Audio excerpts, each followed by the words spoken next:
Shalom, everyone. Good to see you. Here we are in Parashat Va'era.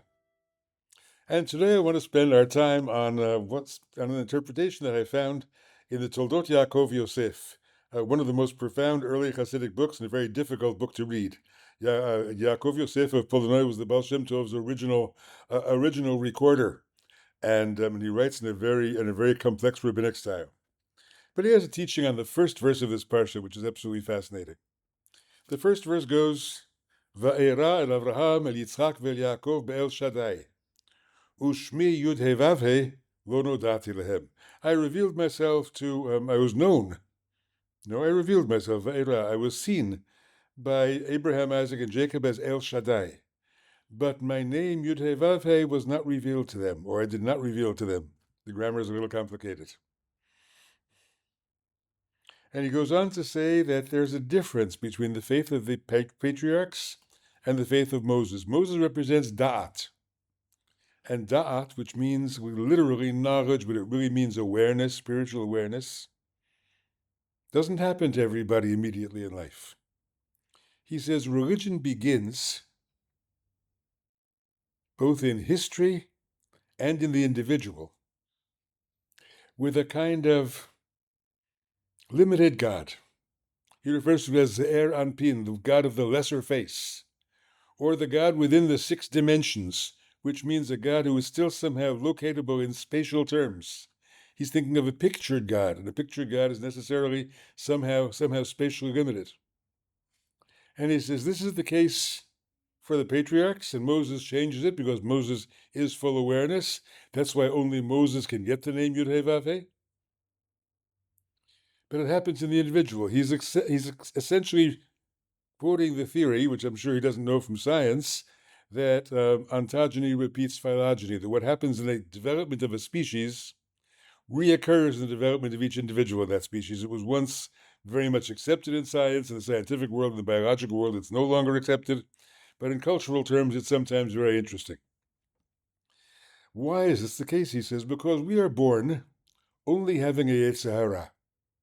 The Yetzer Hara is Melech Zaken, which is there with a child from birth. And Yetzer Hara I take to mean neediness. A human child is born full of needs and demands that the people around him, her, supply those needs, give those needs, fulfill them. That's El Shaddai. Maybe it's the one who gives me enough. He wasn't enough of a feminist to think of El Shaddai, I don't think, the God of the breast who gives the breast to nurse. I wish he was, but I don't think so. But we can add that. That's the God of childhood, he says. And that's the God we need as long as we just have a Yetzer Hara, because that's the God that keeps our Yetzer Hara in control. We have to learn, in the midst of all this demanding and needing that the childhood is about, we also have to learn to control ourselves, to control our emotions. And that's what that Ze'er Anpin God does. But when we mature, hopefully we get to da'at. Now that word da'at always has a kind of sexual connotation because of Vayeda'a Adam et Chava Ishto. Adam knew his wife Eve. And so he says the Yetzer HaTov, the good inclination, comes into us at 13, which means with physical maturation. And so there is something of a sexual overtone there. We are able to know. If we are able to know in that way, we are also able to give. We have a sense that we have something to give. We're not just needy beings taking it all in. We start to realize we have a role in the world. We have something to give in the world. And then we're ready for Yud He Vav He, for a divinity which is all of being, which encompasses all of being, which is, was, will be, all smushed together in that noun which is not a noun, as I've told you many times. God says to him, Eheyesh lachani alechem, the future has sent me to you. I am the God of that possibility. And at that moment, we become different in our faith and different in the needs of our faith. We start to grow mature spiritually. I tell you all this because I'm very troubled by the fact that we in the modern world have never succeeded in creating a widespread, available Judaism for adults. For so many Jews I have known over the past many decades, once they outgrow their childhood fantasy of God, the old fellow with a beard and sitting on the clouds in the sky or sitting on a throne, whether they're 8 years old or 10 years old or 12 years old when they outgrow it, we don't give them anything to replace it. Okay, I don't believe in that God. I guess I'm an atheist. And 20 years later, when I begin to discover my spiritual needs, I'm off to Buddhism, because Judaism was about that old fellow in the sky whom I rejected when I was a kid. Where is a Judaism for adults that we begin to share with people as they grow up and talk to them about what the faith in Yud He Vav He means? A divinity that's everywhere. A divinity that is as subtle as breath itself. Remember, those letters, the Vav was a Wa, are Ya, Wa, Ha. They're all breath letters. Those breaths are the beginning of language. It's the most primal word there is. And all the words of Torah and all the words of language come out of them, come out of that gift of breathing we were given.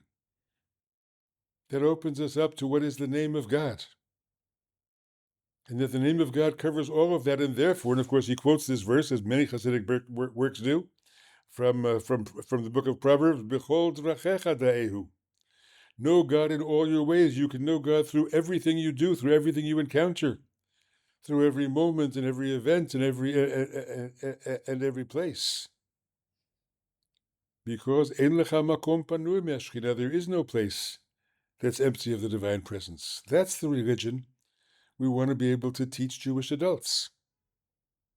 And then the tradition is a series of reminders of that. The tradition is a series of ways to approach that. It gives us a notion of holiness about specifics so that we can then apply more broadly to the rest of our lives. Religion and religious forms are a kind of exercise. They teach us there's such a thing as the holy. But the purpose of that exercise is to teach us that everything else is holy as well. To apply it to all of life, to Yud He Vav He, to the fullness of being. So I combine this teaching of the Toldot with the teaching of the Sfat Emet, one I love very much, where he quotes the halachic principle that anything that was part of a general rule and became an exception did so not to teach you just about itself, but to teach you about everything in the rule, everything in the category. Well, that's a legal principle, good for interpreting Talmud, but he then applies it very daringly. He says the land of Israel is a land. It became holy not to teach us just that it is holy, but to teach us that all lands are holy. The Kohen was a Jew. He became holy not to teach us just that Kohanim are holy, but that all Jews are holy. He would say all Jews, I would say all people, of course. The same with Yerushalayim, the same with other examples. So religion is a training course for what it means to be a truly religious human being. If we can teach that kind of Judaism, we'll have something to pass on. Shabbat Shalom Vorach, great to see you. Great to be with you. See you next time. Take care.